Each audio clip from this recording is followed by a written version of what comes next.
This broadcast is part of the IC Robots Radio Network. Visit icrobots.com for this and many other nerd/nostalgia-related podcasts. You won't be sorry for long.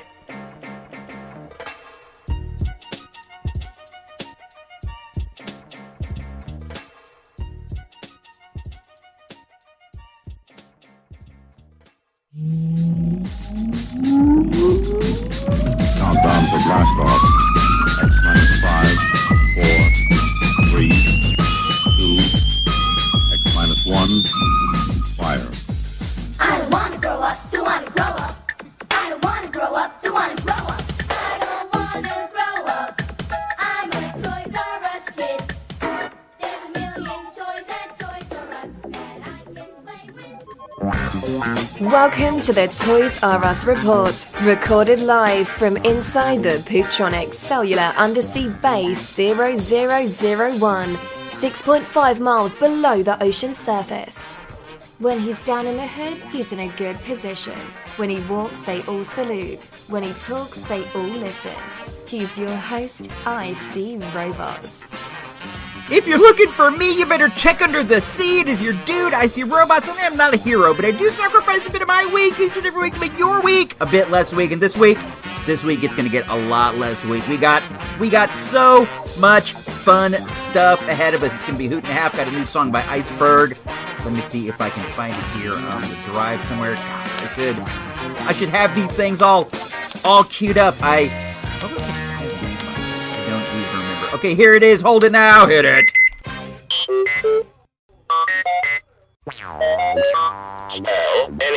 Word on the street, these boys get butter. Don't mess with me, sucker, cause we straight gutter. For my tender broiled fish, take fish fillets, add salt and pepper. Now the special ingredient, mayonnaise. To add flavor, seal in juices and brown. Mayonnaise, moist and tender every time. Shortcuts from General Foods. Mayonnaise. Iceberg, MC Kate makes the mic disintegrate. Thanks for that, Iceberg. Your mixes are getting a bit weird, man. I don't know. I don't know if I would put mayonnaise on a fish, but I am not Bobby Flay. I am not Emerald. I am not any of these folks. I know not. Anyway, we are down here below the sea once again. The vacation is over. Things are back to norm. We're just down here scrubbing windows, mopping floors, sweeping up, doing all these things that Dr. Walsh and her fish doctors need to get done. But we did get a voicemail from AB Silver that I want to play for you. As you know, he and J5 have some kind of a new TV project that they hope to launch, and they want to drop the news here on the show. We tried to get a hold of them the other week, but I was put on hold, and then I was disconnected. But he has been nice enough to give us a call back. We shall now check that out. Emily, could you hit that, please? Yeah, I got it all set. Get ready, it's a juicy. Go. Hello, IC Robots. Sorry I missed you the other day. My guess is that your coffee girl Emily messed up the dates. You really should fire her. Anyhow, amigo, I was talking to my good friend Bolo Young the other day and I told him, you know Bolo. Can you remind me to call back IC Robots? Do you know what he said? He said, who is that? I am kidding, but he had not heard of you. Isn't that weird? So I am calling back to check in. I really want to come on your show. I have some awesome news about me and J5's new show. Smell you later, Chief. Alright, that was a doozy. Let's see, what are the takeaways from that? One of the things that I gleaned is that he AB Silver himself knows martial arts superstar Bolo Young. That's cool. What's not cool is that Bolo Young has never heard of me, but I didn't expect him to. I don't see a world where Bolo Young is kicking it and listening to IC Robots radio, but weirder things have happened. Have they? I don't I don't know, another thing we got from that is that he's taking more jabs at Emily. I don't know what the deal with that is. Emily, what's the deal with that? Why is he always poking at you like that? We've talked about this before. Do you mind going over it for some of the newer listeners? Okay, fine. I was waiting tables at his party in North Hollywood back in the day, and A.B. Silver, J5, and some of his cronies were causing a scene, so I had to ask him to leave. That's it. That's the source of all this beef. You were waiting tables, he was being a jerk, and you had to ask him to leave. I guess he's still raw about it. I really hate them both. If I could get either one alone in open space, man, they'd be particles by the time I was through.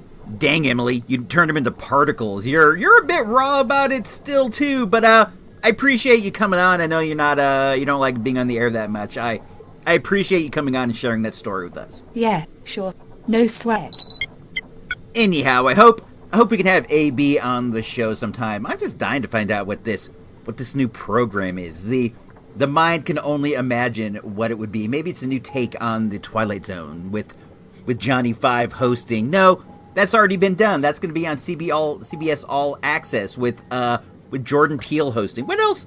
What else could it be? Maybe it's a program about competitive bodybuilding, hosted by a robot. I can't imagine that that's what it would be. That's even weird that idea came to me. Speaking of Bolo Young earlier, I don't know if I've ever mentioned this on the show, but one time we were traveling the world. I was in Mexico City, and I was on a bus, metro type deal, and I swear to you, I think I saw Bolo Young on the bus. Bolo Young is, of course, he's that big bodybuilder looking dude who, he was in like Bloodsport. He's been in like a million different things, but he has a very distinct look, and I swear to you that I think I saw Bolo Young on my bus. I don't know why I didn't go up and say what's up. I think maybe when you see something as fantastical as Bolo Young right there in your face on a Mexican bus, you don't want to ruin the moment by finding out that it's not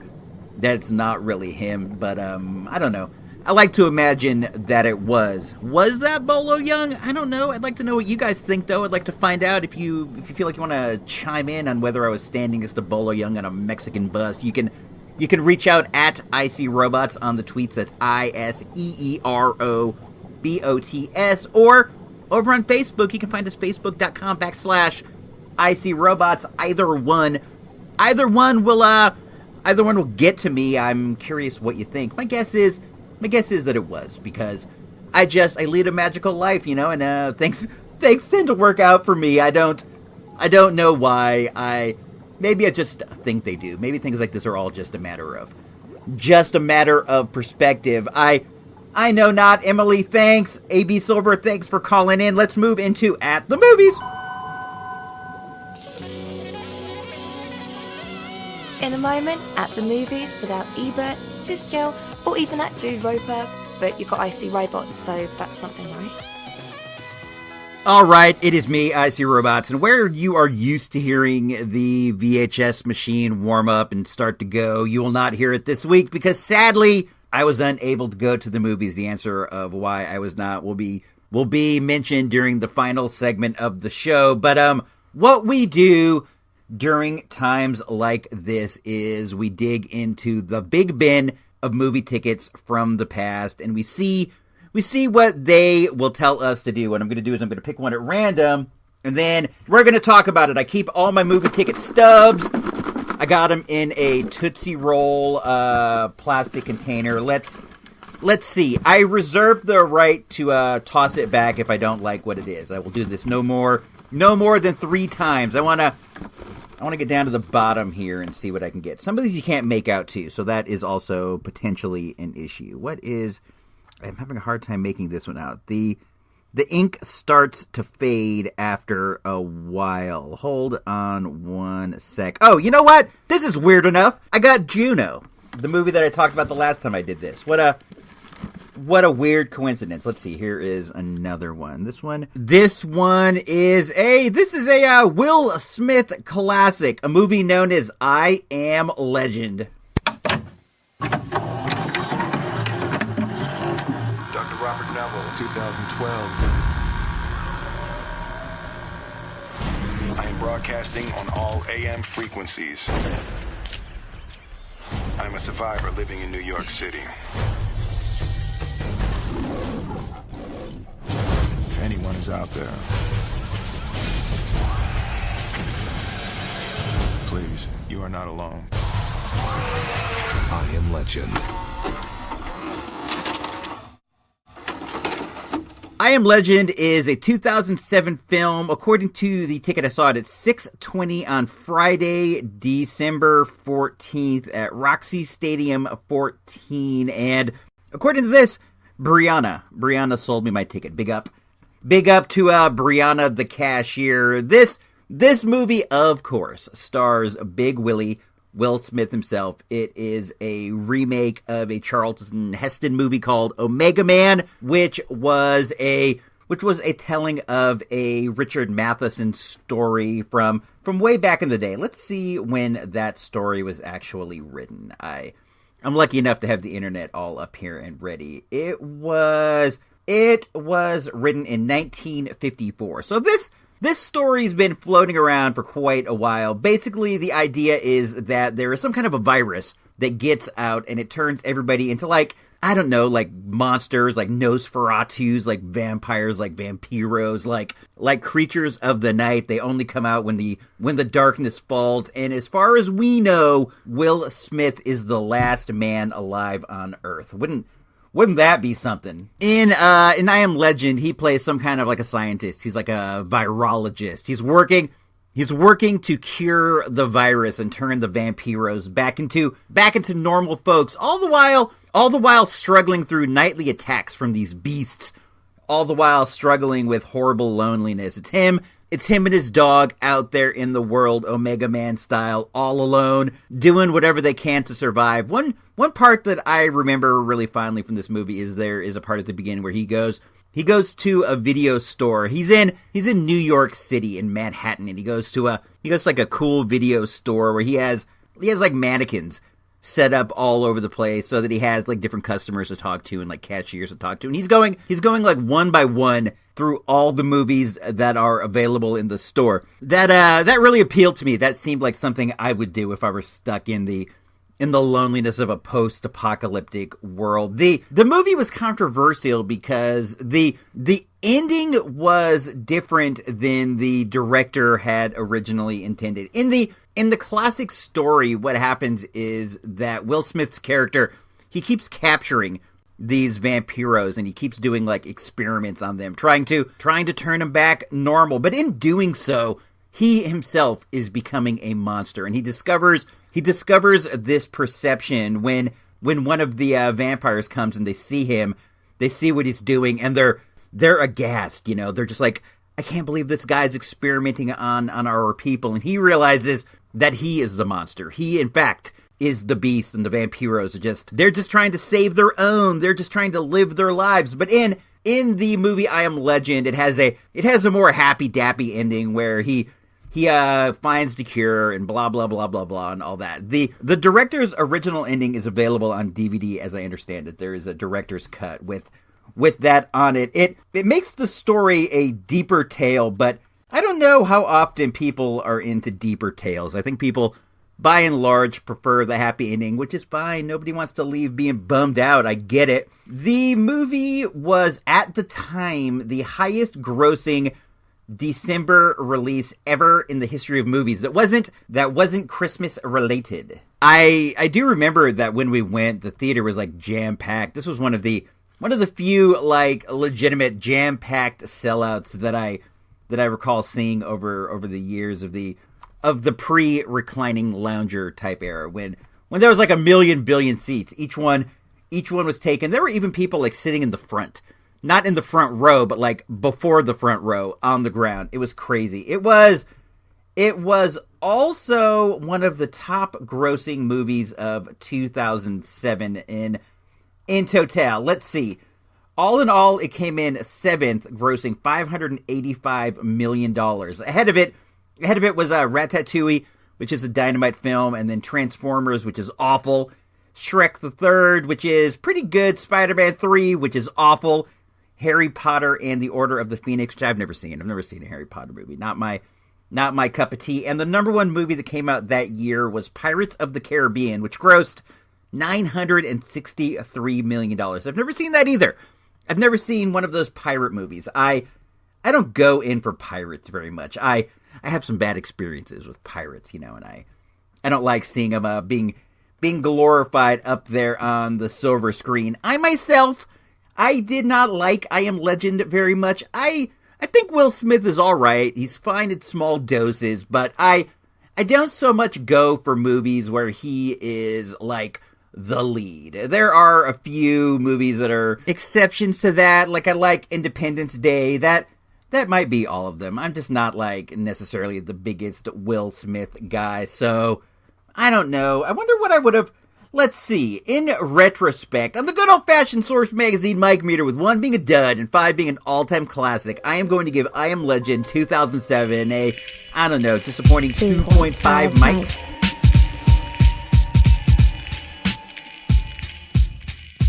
2.5 mics.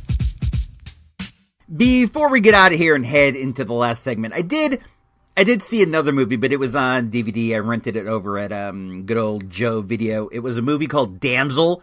It stars Rob Pattinson and Mia Wasikowska. I don't know how to pronounce her last name. It's a Western.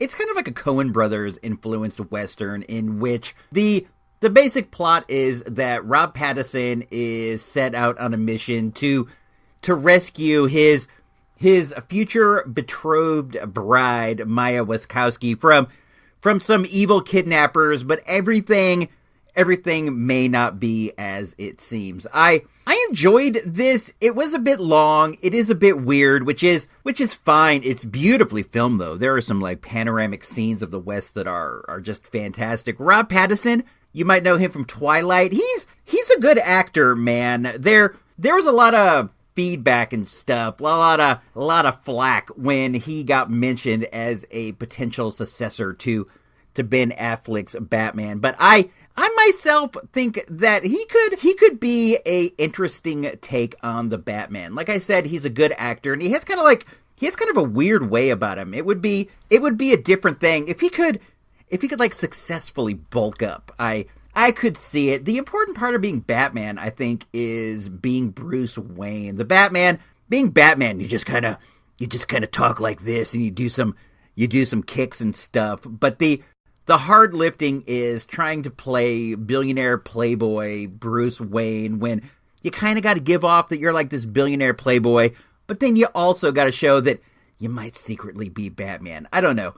I could see Rob Pattinson do it. It's like, at this point, everybody from Val Kilmer to George Clooney to, I don't know, man, everybody's been Batman. Why not give Rob Pattinson a shot? I don't know. The movie Damsel was pretty good. I wouldn't like go out of my way to see it, but if you're sitting around and it pops up on cable, or if it eventually winds up on like Netflix or whatever, it's definitely worth giving a shot. There is a twist partway through the movie that I did not see coming in any way, and it changed everything. All of a sudden, it becomes a completely different movie, and that was a lot of fun. I would recommend it. I'm not gonna go all in and give it the whole. Well, why not? On the good old fashioned Source Magazine mic meter, with 1 being a dud and 5 being an all time classic, I am going to give Damsel a solid 3 mics. 3 mics.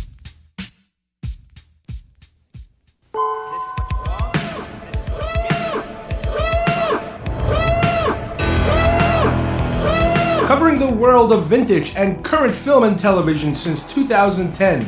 Shall we play a game? Featuring in-depth conversations on sci-fi, horror, fantasy, comics, toys, and conventions. Game over, man. It's game over. Geekfest Rants is an entertainment podcast for genre geeks like you. So say we all. So say we all. Join us by listening in at iTunes, YouTube, and at geekfestrants.com.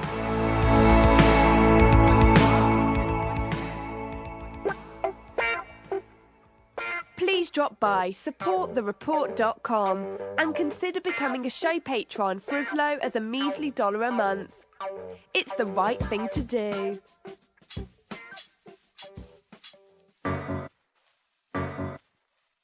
You made it this far, it's time. The final segment. The Icy Robots Radio pop culture / toy news / other boring stuff informational moment. All right, it is me, and we are back for the beginning of the end, the beginning of the final segment of the show. I want to start it off with a continuation of a story from the previous episode. As you know, in the week that has just passed, I told a tale of a small little cat that we have that escaped from the compound and went missing, and it caused a lot of stress, caused a lot of strife, but in the end, the cat was found. Well, the cat has escaped again. Don't worry. The cat has since been found, so don't fear the worst. Don't think I would tell that kind of a... Well, I guess I would tell that tale if that tale happened, but this is still on the good side, I suppose. I was at home. It was a weekend day, and the cat actively tries to get out of the house. It tries to escape. It tries to flee. And I don't want you guys to think that I'm one of those dudes who keeps his cats, like, locked in the house. It's not the case at all. We have a dog door, and the dogs and the cats go out day and night. They go out whenever they like. The thing is, this is a super small kitten, and she can't get over the fence and into the front yard. That's what I consider to be like the mark of adulthood for a cat. Like, they can get over the fence, they can go out in the front, and then when they want to, they can hop back over the fence and then return to the house. The kitten is not at that point, and truth be told, I do not know if she will ever be at that point. So because of that, we try to keep her out of the front yard. Just, she can't get back. She can't back in. I try to keep her safe. At any rate, she escaped from the house somehow. I still don't really know how. I am super fastidious about having her be near my feet. Like, I don't let her out. I pay attention. And also, we put a bell around her neck, so you hear her coming. She's quite loud, but somehow she got out. Maybe she got under the fence. I don't know. She was gone. She's gone for one whole day, and then the entire night. And we didn't think much of it, really, because she had gone off before, and we ended up finding her. So we weren't like super worried, but we were a little bit worried on the inside, because it was weird that she hadn't returned. It was weird that we hadn't found her. But then another day passed, and she was gone. And by this point, I'm getting worried. I'm worried. It's not like I'm worried for her safety. I don't think that she, met the ultimate fate or anything. It's just that I don't know where she is. I know I'm going to have to find her, and that's causing me a bit of anxiety, because at this point I feel like she's not going to get back unless I go find her. So I'm doing my best to do so. And then like the wife's weekend starts. We have different weekend days sometimes, and then her weekend starts, and the cat's still not back, and she's been looking with me too the whole time, but she's a bit more open and social than me. So she's like, I'm going to go around. I'm just going to go like door to door, and I'm going to start asking people if they've seen the cat. And I say, okay, if you want to do that, if you feel comfortable doing that, that's probably a good idea. Other people have information you don't have. You don't know what's going on. So she's talking to people and blah, blah, blah, blah, blah. And then we're back home. We haven't found the cat, and I'm getting sad in my heart. I'm starting to feel like anxiety and sadness, and it's not good. And then there's a knock on the door, and one of the ladies that the wife had talked to down the street, like way down the street, she was over at the house, and she had like her iPad. She had a tablet. And she goes, "Is this your cat?" And she's pointing at a picture of a cat that is in fact our cat. And I go, "What is this?" And she goes, "This is the Humane Society's Facebook page. Somebody took your cat to the Humane Society." So we looked at it, and yes, indeed, it was our cat. So, we thanked her a lot, and we're going to take her over some brownies or some cookies this weekend for being such a good neighbor. But it turned out that somebody had grabbed the cat the very first day that the cat vanished. They had picked the cat up from their front yard and taken it to the Humane Society. I don't know how I feel about that. I do think that I feel like their heart was in the right place. They wanted to help the cat, but I have never in my life seen a cat out and about and thought, I'm going to take that cat to the Humane Society, because that cat seems unsafe. It seemed weird to me, especially because I had put signs up. I put up a sign on each of the street signs that are on our block, because I didn't feel like she got off the block, and I put up signs saying that, there's a small black cat that is lost and if found, please give me a call. I said it had a red collar and blah, blah, blah, blah, blah. These signs are everywhere on our street. If you were on the street, I find it hard to believe that you couldn't see one of these signs, but I guess they didn't. It seems weird to me. There have been times in the past where I found people's dogs, and I kind of just go around the neighborhood and ask if anybody's seen this dog or they know where this dog lives, things like that. I do a little bit of detective work, and I suss out the location. It's not a big deal. I do think that their heart was in the right place. I don't think that they did this in any kind of like bad intent or whatever, but it's weird, especially when you consider that the Humane Society it's in, like, the next town over. From where we live, it's probably a good 25 or 30 minutes. And they took the cat, and they drove it there. I don't know. I see cats all over the place, especially, like, I'm going out and I'm searching for the cat. So I'm, scanning places where cats might be, like, under cars or bushes or whatever. And there are cats all over my neighborhood. I didn't take account, but I would have to say that I've seen over 10 or 15 different cats just on my street, counting like both sides of the street. I've seen orange cats, black and white cats. I saw a cat that had its tail bobbed. I saw like a big fuzzy tabby cat. There's just like a ton of cats around here. So I don't know what motivated these people to pick up the cat and take it to the shelter. I know I've said that the cat is small and the cat is kind of sickly, but unless you're me and you see the cat all the time, you don't really know that it's like sickly or lame or whatever. It's just really short. It's just a small cat. It's not a kitten. The cat is what I would consider like a young adult cat. It's not like a fully grown cat, but it's by no means a kitten. It's not a kitten. Don't think that. It's just short. So at any rate, we had to go over to the next town, pay to get her out of the shelter, and that was no fun. In the end, I'm glad that she's safe, but this is causing me a lot of anxiety. I am by nature a worrywart. For the most part, I can keep it in check because previous experience shows me that for the most part things work out all right. So I am able to keep my anxiety in check, and in a lot of ways it's a good thing because it allows me to finish. It motivates me to finish projects that I start, because I kind of fret about leaving things undone. So in a lot of ways, it's a good thing. I have harnessed what is a negative and turned it into a positive. But when things are really going on, I do get anxious about it. And I am responsible for this cat's safety, and I fret. I don't know what to do. Since we brought her home, we've had her sequestered in the back of the house because we don't know how she keeps escaping. So we don't know what to do, and we don't want to have any more late nights looking for her. We don't want to have to go to the shelter. I don't know what the solution is. Maybe we're going to have to put a ball and chain around one of her paws so she can't get out. I don't know. This is turning out to be like weird in a way that I've never had. Over the course of my life, I've had like 1,000 cats. Cats seem to be always getting dumped on me. Maybe it's because we have a Fairside yard up there on the Earth base. So people feel like they can just dump a cat on me. So I don't know. They can smell that I'm a soft touch, and we've never had problems like this before. We provide like a safe cat place for the cats to live and whatever, and the cats just kind of, they go about their business. This cat keeps causing troubles, man. Keeps giving me anxieties. I know not what to do. Let me know what you think about all this. Hit me up at IcyRobots on the tweets, or maybe Facebook.com/IcyRobots. Do you think these guys were right in taking the cat to the shelter, or should they have just kind of asked around for a minute, or maybe even just like seen one of the numerous signs that I put, or even leave a cat alone? I see cats all the time. I don't mess with them. I don't pick them up and take them to the shelter. I just go, oh look, there's a cat. I don't know, especially a cat with a collar. A cat with a collar is definitely an owned cat. Not every cat has a collar with a bell around its neck. So,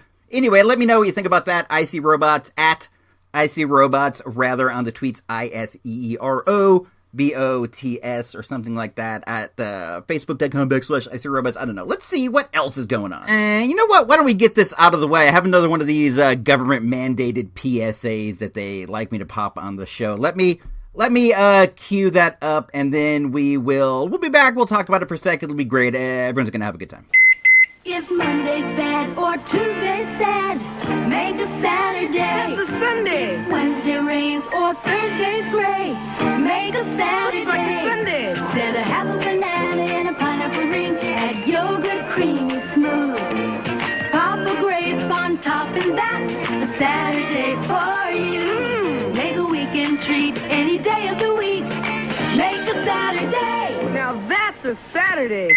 Usually before I go to bed, like bedtime and stuff, I want some kind of a snack or a treat, something to like cap the day off in a good way. And I like an ice cream or whatever, or something of that sort. But I don't know, man, there's so many calories in ice cream that I make it a rare time treat. But for the rank and file, just like any day, I'll make like a yogurt with granola, and maybe I'll throw some Splenda in there. I go for like plain style yogurt. I don't dig the flavored yogurts that much. I get like a plain Greek yogurt. I throw some granola in there, and I'll toss in like some Splenda just to like sweeten it up to make it more like a treat. I do dig the idea of that Saturday that they just mentioned. As a kid, I wanted to do that all the time, but for whatever reason, I could never wrangle my folks into getting me the ingredients of a Saturday. But that PSA has stuck with me for a long while. I do have to admit, though, that even as an adult, I've never actually made one. But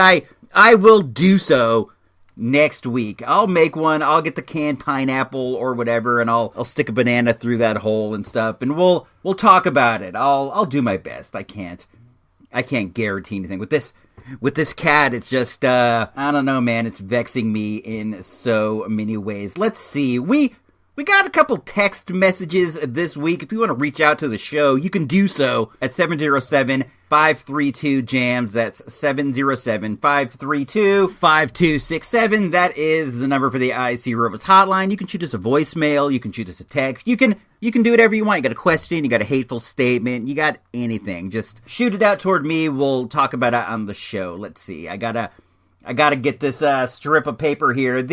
The messages come out on like this long ticker tape, like it's one of those stock ticker gimmicks. Let's see. We got one here. There's no name. If you guys shoot one of these in, just let me know your name so I can say what's up to you on the show and let you know that I appreciate. But it's a good question. Icy Robots, what's your favorite movie? That's a good one. I kind of go back and forth. I have a lot of like favorite movies of the moment. I have movies that I'll have the go-to sign for at any given moment. But if you asked me like overall what is my favorite movie, and I kind of look at it like this, like what is the movie that you watched the most? I think that is a way that sort of scientifically illustrates which one you prefer over the others. And I think that if in my lifetime you asked me what movies I have seen the most, it may be Rocky, the first Rocky. I absolutely adore that movie. The Warriors, Walter Hill's with the Warriors. I've seen that like 18 million times. Flash Gordon. I will always watch some Flash Gordon when it's on TV. Apocalypse Now. I think that Apocalypse Now is probably like the best made movie. It's probably the most ambitious movie that I've ever seen. It drove everybody involved into insanity, and when you watch it, you can kind of feel that insanity. That's one that I definitely do dig, even though it's a bit long and it's a bit uncomfortable. I go for Platoon. Oliver Stone's Platoon is one that I watch constantly. The Blues Brothers. Every time I see that, I stop. But I think if you had to say, Icy Robots, what is your favorite movie of all time and space? I think that I would say Rocky, the first Rocky. I love a boxing movie very, very much. That's one of my favorite genres, boxing movies, and then maybe prison movies. But I got my start in boxing movies with this. And what I love about it is that the movie's a romance at heart. It's a very masculine romance. We all have a need for that. We all have a need for love. We all need to see tales of love. And this was like a very masculine way to get one across, because you threw incredible violence, you threw training scenes. It's really a dynamite movie. I'll I'll watch at least a bit of that every time I see it. There's so many great go-to scenes. I appreciate that question. That was a good one, man. Real thought-provoking stuff. All right, let's see. We got another one. This one is from JMJ, Jam Master J from Run DMC. That's dope. Thanks for reaching out from the great beyond. TROY Jam Master J. Let's see. That shook me up a little bit. Whatever happened to the pretentious podcast? Well, that's an interesting question with a lot of backstory there, but by and large, I'd have to say it just kind of fell apart. I enjoyed doing it. It was fun. It was a good time. Zerb's the dude. He's a great producer, great guy to work with, but it just kind of fell apart. It's hard to keep these things together. It's hard to keep the dates. It's hard to everything. The scheduling. It's all very difficult. We live on opposite sides of the country, like almost literally. So the time zones were an issue. Things were an issue. It just fell apart. I don't know. I miss it sometimes, but at the same time, I've also seen dudes still doing it with somebody else. So good for him. Keep up the good work. Zerb has a lot of good shows. Please Stand By is always great. The one where he talks about the past on audio cassette, that one was fun too. So check that out, Zerbinator Land. I don't know. It just some things aren't meant to be. No hard feelings on my part, definitely. So that is what it is. Oh, let's see. We got one more here. This is from good old E-Nerd, Engineer Nerd on the tweets at Engineer Nerd, or you can find him on Action Figure Blues and things like that. And the question goes a little something like this. What are your top 3 sandwich meats on a sub? That's weird that you even said that, because we had submarines last night, and I can't recall the last time we did before. I like them. It's the kind of thing it slips out of my mind unless I'm near Togo's, unless I'm near Lazzini's. I just don't think about it, but we actually had one the other night. So this is perfect timing, my dude. I would say in no particular order of preference, my 3 favorites are salami, mortadella, and what's the other one? Prosciutto. I go for the Italian sub when we order. I like the combo of those salted meats. I also like bologna. The other day I had like the biggest craving for bologna, but I didn't want to buy like the whole Oscar Mayer pack, that yellow plastic Oscar Mayer. I only wanted like 1 sandwich, maybe 2. So I went to the deli and I had him cut me off like 6 slices of bologna, and I was so happy. I came home and I made a bologna with lettuce. You have to have like crispy lettuce with your bologna. I had a crispy lettuce and bologna with yellow mustard sandwich, and it was a delight. I also really, really like corned beef. You know, St. Patty's just passed. We made a corned beef at the house. That was great. I like salty kind of meats. You know, I don't go for like the sweets, like the ham and stuff. I'm not really so much into turkey. I just like an Italian sub with like that dressing on it. Oh, so good. Like some sweet peppers to kind of go with the salt. So nice. I also really like a meatball sub. I don't have them as often as I would like. It's kind of a messy sandwich, but it's a good sandwich. If you asked me what my favorite sandwich was in the entire world of sandwiches, though, I'd have to say it's the peanut butter and jelly. It's the ultimate food. I think that if I was asked to get rid of every food in my diet except for one thing, for the sake of all mankind, I'd probably keep the PB&J. I don't know, man. It's like the ultimate food. Engineer Nerd, thanks for reaching out. Thanks for not talking about Batman 89. I appreciate that. Let's see. I got a new Mego. I got one right here. This is one that I ordered from Entertainment Earth, which is something I have never done before. I've never ordered from Entertainment Earth, but it came very well packed in a very timely fashion, so I would do so again. I give them a thumbs up. The Mego that I have right here in my hands is the one and only Bruce Lee. I said, empty your mind. Be formless, shapeless, like water. Now you put water into a cup, it becomes the cup. You put water into a bottle, it becomes the bottle. You put it in a teapot, it becomes the teapot. Now water can flow or it can crash. Be water, my friend.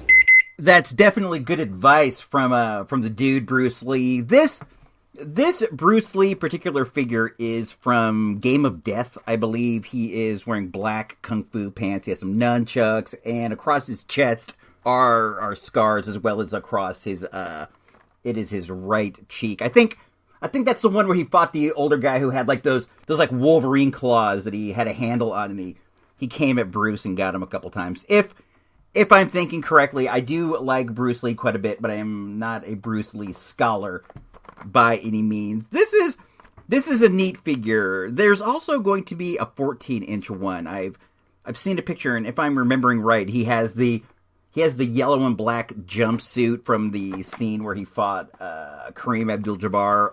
I'm not certain about that. I think that's what I recall, but I like this guy. Let's pop him open. It's neat card art. It has a picture of Bruce on it. It's all fun. Let's get into here. I want to not destroy the card. I think I'm doing a pretty decent job. We have unearthed you, Bruce Lee. You are now free. Let's see. He's wearing some neat kung fu slippers, and he also has socks, which is kind of fun. I don't know if I have any other Megos that have white socks. His pants they're like a high-waisted kung fu pants. His nunchucks are neat. I definitely dig that. The face sculpt is pretty fair. It is a sort of like a cartoon image of Bruce. You can definitely tell that it's him. I like this. Let's stand him up and put him in some kung fu poses. When I pose a Mego, this is what I do, and maybe you can tell me what you do. Hit me up on Twitter, @ICRobots. I use 2 fingers, and I pin their feet to the ground, so I know that they have I have a solid base. And Megos have 14 points of articulation, so they're pretty bendable. And while holding the feet down on the ground, I'll move the figure into the position that I want. And since I'm helping them keep a solid base, a lot of the times when you move your fingers, they're still standing, and you can get some pretty dynamic poses. For a dude like Bruce, you for sure want a dynamic pose. He was probably the best martial artist actor of all time. I did study Bruce Lee for a bit. I've always been interested in fighting and like martial arts and wrestling and stuff like that. And I went through a period where I was into like learning about Jeet Kune Do and learning about Bruce, and he wrote a really good book, The Tao of Jeet Kune Do, that breaks down fighting in different ranges, from the foot range, which is kicking, into the hand range and punching and like trapping, which is where you get in tight and you like lock wrists and do stuff, all the way to wrestling and takedowns. He studied with the legendary judo Gene LaBelle in Los Angeles. So as far as I know, Bruce was pretty decent on the ground.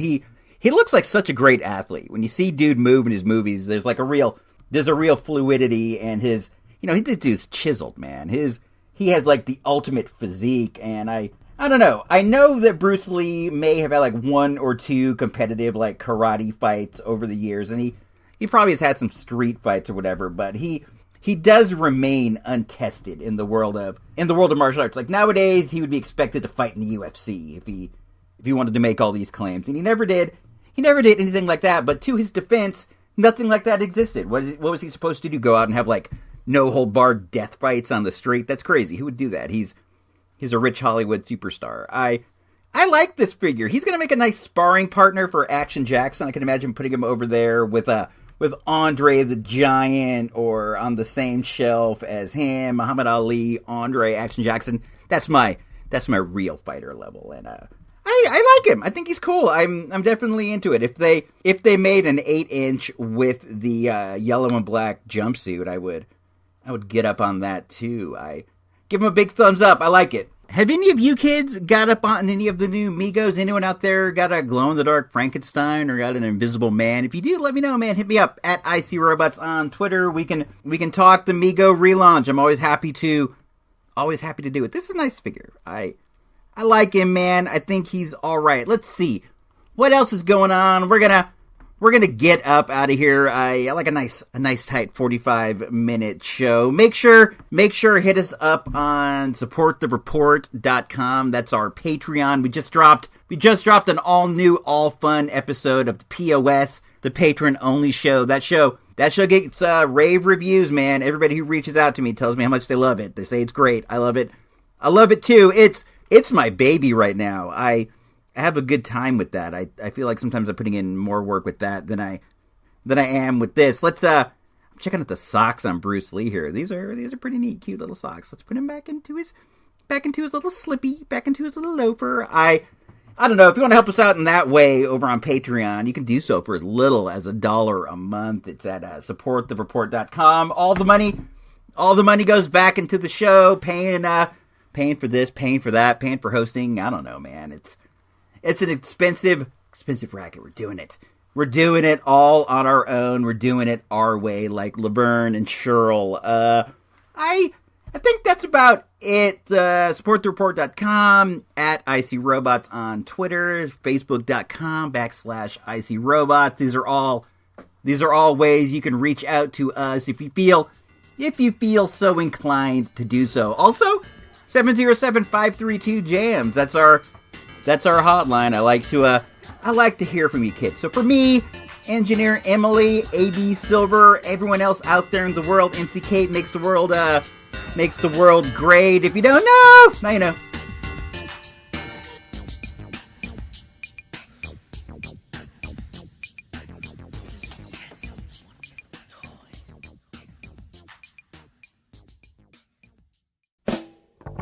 This has been an Icy Robots Radio production. Icy Robots Radio is a listener-supported endeavor. If you like what we do and we make your day a little easier, please consider tossing a few bucks our way to help keep the life support running. All money collected goes to help us prepare for future space pirate attacks. Go on over to supportthereport.com for all the details. Thanks and have a great week. Because we only have one rule on this team. ELE. That's right, ELE. What does ELE stand for? Everybody love everybody. Everybody love everybody. Right there up on the wall. Portions of our broadcast day may be presented either in whole or in part by means of videotape or film reproduction. This is KTXL TV 40, signing off the air, ending another schedule of broadcasting. KTXL, Sacramento, Stockton, California. Mayonnaise.